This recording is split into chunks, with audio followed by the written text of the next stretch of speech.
right. What causes school violence? Him. Him?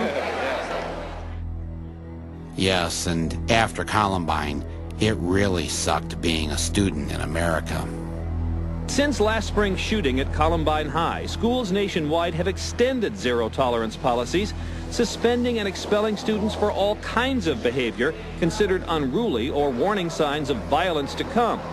This second grader in Illinois was suspended for 10 days for bringing a nail clipper to class. That's a weapon, his school said. An elementary school suspended a first grader for pointing a chicken strip at a teacher in the cafeteria. The 8-year-old was fooling around with a friend at lunch last week when he pointed a breaded chicken finger at a teacher and then said, "Pow, pow." Pointed a folded piece of paper like this one, shaped like a gun, and told his classmates he was going to kill them during a game of cops and robbers. This isn't a warning sign.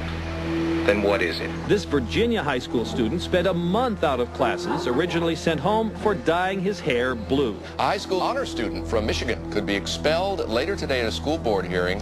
17-year-old Jeremy Hicks wore a Scottish bagpiper's outfit to his junior prom that included a plaid kilt, a feathered hat, and a traditional knife known as a skein dhu. This T-shirt landed a high school student in court. She wanted to start an anarchy club. The little time bombs that are out there ticking, waiting to go off, and there are many of them in every community. Students in at least 7 different states have been suspended or arrested for talking about or planning plots of their own.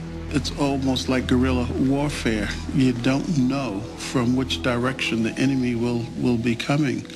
Having a well-conceived and strictly enforced dress code can dramatically improve the safety of a school and can ensure a positive learning environment for everyone. As this student's appearance demonstrates, having a lax policy about dress makes it easy for a student to conceal a weapon and makes it difficult to identify intruders on campus. A dress code can reduce weapons violations, relieve tensions between gangs, reduce disciplinary infractions, and generally improve the atmosphere of the school. Our policy requires that students tuck in their shirts, making the belt line visible at all times.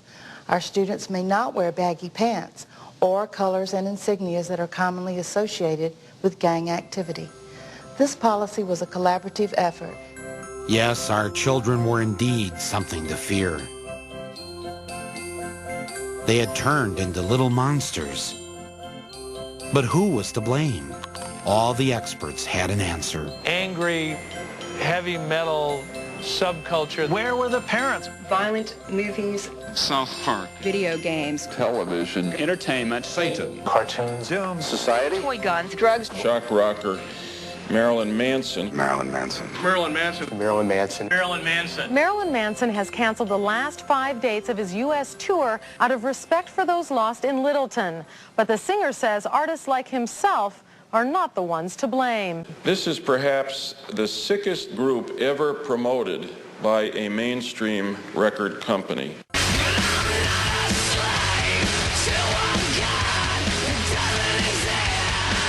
After Columbine, it seemed that the entire focus on why the shootings occurred was because the killers listened to Marilyn Manson.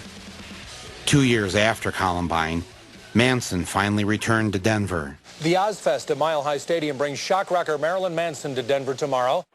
There were protests from the religious right. But I thought I'd go and talk with him myself. When I was a kid growing up, music was the escape. That's the only thing that had no judgments. You know, you can put on a record and it's not going to yell at you for dressing the way you do. It's going to make you feel better about it. Some will be so brash to ask if we believe that all who hear Manson tomorrow night will go out and commit violent acts. The answer is no. But does everybody who watches a Lexus ad go and buy a Lexus?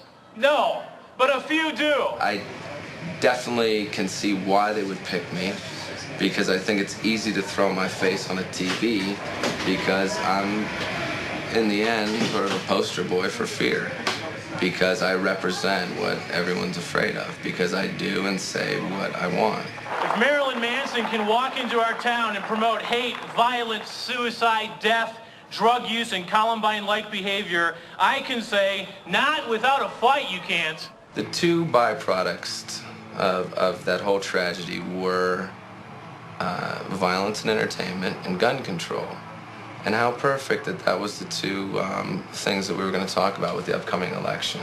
And also then we forgot about Monica Lewinsky, and we forgot about the president was shooting bombs overseas, yet I'm a bad guy because I've sang some rock and roll songs. And who's a bigger influence, the president or Marilyn Manson?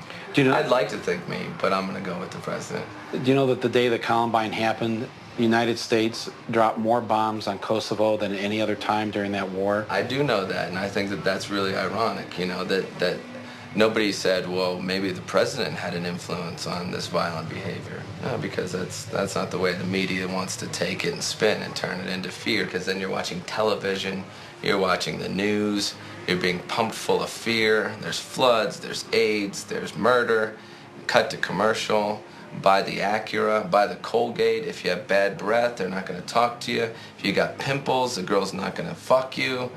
And it's just this, it's a campaign of fear and consumption. And that's what I think that it's all based on, is the whole idea that keep everyone afraid and they'll consume. And that's really as simple as it can be boiled down to. Right. If you were to talk directly to the kids at Columbine or the people in that community, what would you say to them if they were here right now? I wouldn't say a single word to them. I would listen to what they have to say, and that's what no one did.